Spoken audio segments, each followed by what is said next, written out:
សួស្តីបងប្អូនទាំងអស់គ្នាសូមស្វាគមន៍មកកាន់ Channel ក្មេងនិទានថ្ងៃនេះយើងមានរឿងថ្មីទៀតហើយសូមរីករាយស្ដាប់ទាំងអស់គ្នាអាចកំបាំងព្រៃជ្រៅវិញ្ញាណព្រាយខ្លាកាលពី30ឆ្នាំមុននៅភូមិដាច់ស្រយាលមួយក្បែរជើងភ្នំក្រវាញមានបុរសម្នាក់ឈ្មោះសៅគឺជាអ្នកបរបាញ់ដ៏ចំណានម្នាក់ប៉ុន្តែគាត់មានចរិតលោភលន់និងមិនសូវគោរពច្បាប់ព្រៃភ្នំប៉ុន្មានឡើយយប់មួយខណៈដែលពន្លឺព្រះច័ន្ទរះស្រអាប់បាំងដោយពពកខ្មៅសៅបានសម្រេចចាត់ចូលទៅក្នុងតំបន់ហាមឃាត់ដែលអ្នកភូមិតែងដំណាលថាជាកន្លែងស្នាក់នៅរបស់ព្រាយខ្លាការជួបជុំដែលមិនរំពឹងទុកខណៈកំពុងដើរតាមដានជើងសត្វសៅស្រាប់តែឮសំឡេងស្រីម្នាក់យំខ្សឹកខ្សួលនៅក្រោមដើមជ្រៃធំមួយពេលគាត់បញ្ចាំងពិលទៅក៏ឃើញស្ត្រីម្នាក់ស្លៀកពាក់សកំពុងអង្គុយបែរខ្នងអ្នកនាងមកធ្វើអីនៅកណ្ដាលព្រៃជ្រៅម្នាក់ឯងយប់ព្រលប់បែបនេះសៅសួរដោយក្តីងឿងឆ្ងល់ស្ត្រីនោះងាកមកយឺតមុខមាត់នាងស្រស់ស្អាតខ្លាំងណាស់ប៉ុន្តែភ្នែករបស់នាងមានពណ៌លឿងឆេះដូចភ្នែកខ្លានាងញញឹមដាក់សៅរួចនិយាយដោយសំឡេងក្រលួចថាខ្ញុំវង្វេងផ្លូវតើបងអាចជួយនាំខ្ញុំទៅផ្ទះវិញបានទេគ្រោះថ្នាក់ដែលមើលមិនឃើញសៅក៏យល់ព្រមនាំនាងដើរចេញទៅ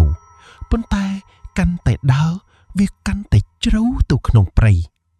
សៅចាប់ដើមសម្គាល់ឃើញអ្វីមួយយ៉ាងចម្លែក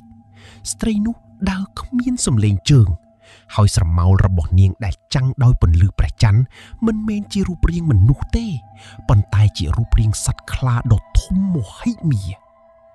ភ្លាមនោះខ្យល់ត្រជាក់បោកមកយ៉ាងខ្លាំង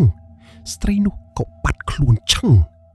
សៅចាប់ដើមភ័យស្លន់ស្លោគាត់លើកកំភ្លើងឡើងរងចាំការពារខ្លួនស្រាប់តែមានសំឡេងក្រហមយ៉ាងខ្លាំងចេញពីលើមែកឈើសាច់បងឯងច្បាស់ជាផ្អែមណាស់សៅបញ្ចាំងពិលទៅលើមែកឈើស្រាប់តែឃើញស្ត្រីម្នាក់នោះកំពុងវាចុះមកដូចសត្វធាតុប៉ុន្តែខ្លួនប្រាណនាងចាប់ផ្ដើមដុះរោមធំក្រចកដៃវែងមុតស្រួចនិងមានចង្កូមចេញពីមាត់មុខមាត់ដ៏ស្រស់ស្អាតបានคล้ายជាមុខខ្លាដ៏សាហាវដែលមានភ្នែកក្រហមច្រាលសៅដកថយក្រោយទាំងញួរជើងរួចបាញ់កំភ្លើងសម្ដៅទៅរកវាផាំងក្របកំភ្លើងមិនបានធ្វើឲ្យវាឈឺចាប់ឡើយព្រាយខ្លានោះបានលោតមកសង្គ្រប់លើសៅយ៉ាងលឿនទីបញ្ចប់ដ៏រន្ធត់ព្រឹកឡើងអ្នកភូមិបានតាមរកសៅរហូតដល់ជើងភ្នំ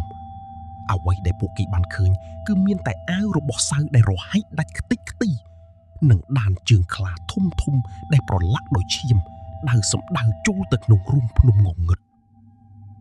ចាប់តាំងពីថ្ងៃនោះមកអ្នកភូមិលែងហ៊ានចូលទៅក្នុងព្រៃនោះទៀតហើយ